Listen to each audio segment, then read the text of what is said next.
Bonjour et bienvenue dans ce nouvel épisode du Musée confiné. Aujourd'hui, je vais vous présenter cette peinture intitulée Le bal à la cour des Valois, réalisée vers 1580 par un anonyme français. Nous ne connaissons pas l'auteur de ce tableau car il n'est pas signé, mais l'artiste nous présente avec brio une image emblématique de la Renaissance. En effet, cette peinture témoigne des divertissements proposés à la cour sous le règne des derniers Valois. À la fin du XVIe siècle, un grand nombre d'œuvres ayant pour thématique les bals ou les mariages sont produites en série.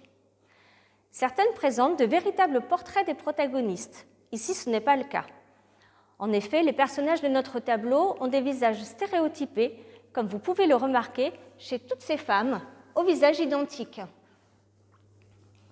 Au XVIIIe siècle, Christophe-Paul de Robien intègre cette peinture à sa collection rennaise. Elle en sera le plus grand format. Féru d'histoire, le président Amortier au Parlement de Bretagne a certainement acquis cette œuvre pour son caractère documentaire, comme les décors de la salle ou encore les costumes. Ici, les musiciens jouent un air de Volta, cet air que vous avez pu entendre.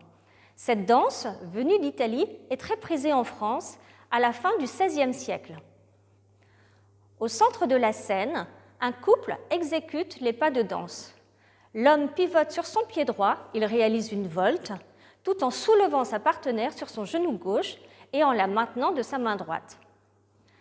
Le caractère érotique de cette danse ne vous aura pas échappé, comme il n'a pas échappé à un chanoine de l'époque qui recommandera aux femmes de retenir leur jupe de la main gauche par modestie. Cette image de pouvoir, ou ce pouvoir de l'image, montrant des scènes somptueuses de la cour, était destinée à renforcer l'image de la cour à un moment où les guerres de religion faisaient rage.